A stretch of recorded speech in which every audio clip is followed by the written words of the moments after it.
On your journey in Starfield, you're going to come across a number of different enemies. These enemies being other civilizations, as well as wildlife which is habitable to the planets that you will be traveling to.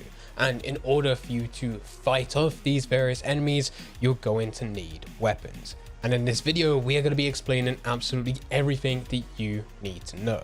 But before we do get into the video, if you're looking for the latest news as well as tutorials when Starfield releases, then make sure that you hit that subscribe button and turn on notifications. But without further ado, let's actually start talking about the weapons. Now, with the weapons within Starfield, there is a wide array, each being broken down into a different damage type, and on top of them, you can then apply various different modifications. This will alter the stats of the overall weapon either in a positive way or a negative way. But firstly, let's go through the basics. There are 3 different types of weapons within Starfield. We have ballistic, energy weapons, and mag weapons. Ballistic is quite straightforward.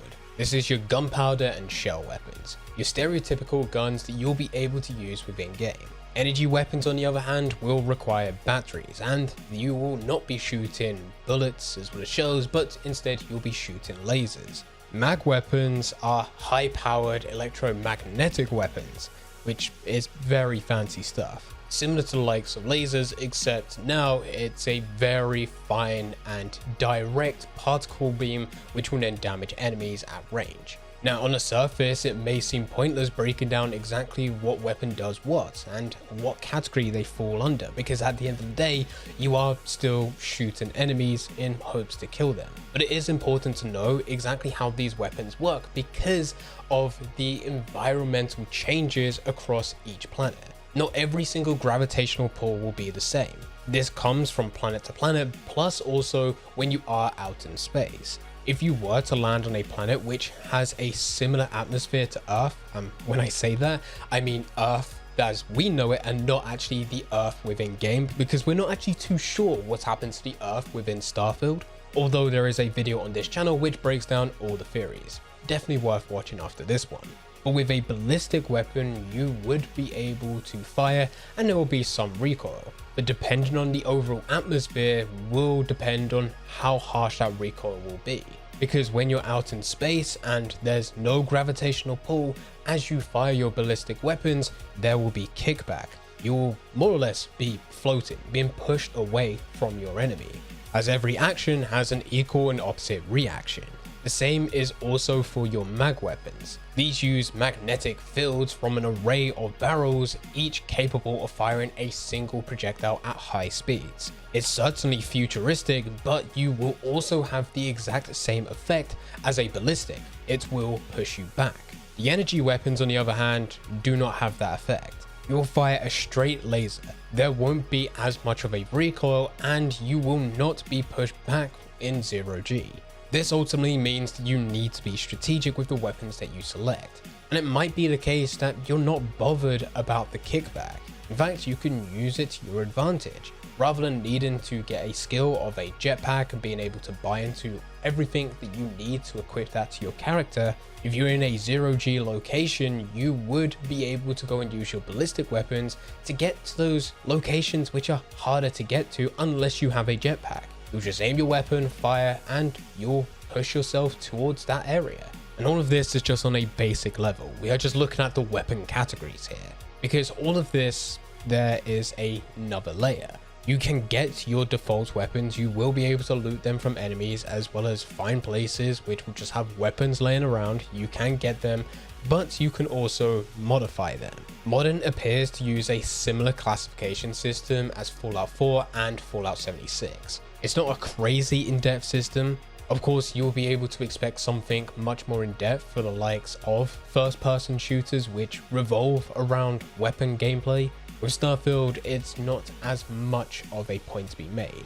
So what you can change is only broken down into 5 areas as of right now, or at least that's what we know of. Receiver, internal, optics, magazine and battery, as well as a muzzle. The receiver modification will allow you to change the ability from fully automatic to other types of fire modes. This yet again bringing some more strategy depending whether or not you want to fire single rounds or you want to go full guns blazing. The internal mod we're not actually too sure about because there's been no real information revealed about this. All we know is that there is an internal mod which is available within the weapon gameplay that has already been shown. We just don't know what it really does. Your optics, this is your sights as well as scopes, letting you add anything from a basic iron sight to a variety of different range appropriate options. Your magazine as well as battery mods will change the ammo capacity. One thing worth pointing out is that ammo itself appears to have no weight. It doesn't take up space on your character. We know this because within the gameplay that has been revealed, it has shown clips where you're able to pick up ammo and it says that it weighs nothing. And we've also seen points where the ammo counter has been on the weapon itself and it's a ridiculous number. So there's no limit of how much you can hold, but there is a limit of how much will be in a weapon or the limit of the battery itself. Upgrading this will allow the weapon itself to hold more. And then we also have the muzzle mod, which will be there to control recoil or use suppressors for a stealthy weapon. Now in terms of customization, we did previously talk about it, that it's not ridiculously in depth. There's certainly much bigger and better systems out there when just talking about weapon customization within a game, but mainly they come from first-person shooters where the gameplay revolves around weapons. Starfield, it's not as big of an impact. I'm still disappointed about this and wish it would be a lot more in depth, but at least we know that there is quite a few weapons within the game. There hasn't been an exact number revealed so far, but there have been some news articles which have logged the weapons that have been revealed. And with each of these, of course, you're then able to go through the modifications that we have previously just mentioned, meaning that there is a lot of options and a lot of variety. It should be enough for a game like Starfield, and hopefully in the future with future updates, because we know Bethesda have said that they are keen to keep on delivering content. They want to do story expansions, but they're also open to the idea of providing new weaponry, new types of skins, new outfits, new starships, whatever that may be, simpler content where it just adds another layer. So hopefully this list of weapons as well as modifications will be built up as time goes on. I should say for the time being, and the numbers that are going around for how many weapons have been confirmed is around 22, 23, 24. It varies depending on the news articles and at the time in which they've been published. There have been some which were published and then Bethesda revealed even more gameplay, and potentially there were a few more weapons in there. I should say that I haven't actually counted them myself. There is way too much gameplay to actually source through in order to find and actually spot every single weapon and go through them.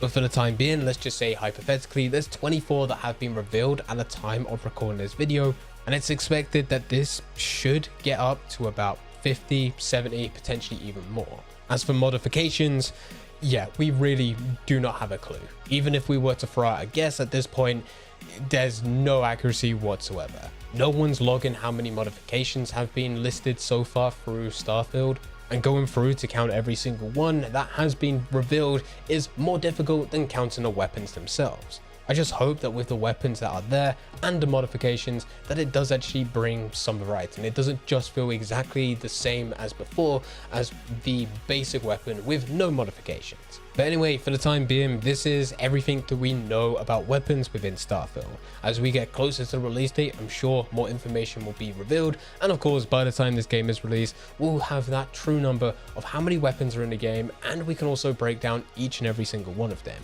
highlighting which ones are good, which ones are bad, which ones are benefited from certain types of modifications, the best loadouts, all of that good stuff. So if you do want to see that, make sure that you do hit that subscribe button, and we'll certainly be around by the time Starfield releases to actually share all of those tutorials. If you enjoyed this video, then I highly recommend clicking our next video on screen. That next video goes through 9 reasons why you should be hyped for Starfield. So if you're interested, make sure that you click that video and we'll be over there to guide you through absolutely everything.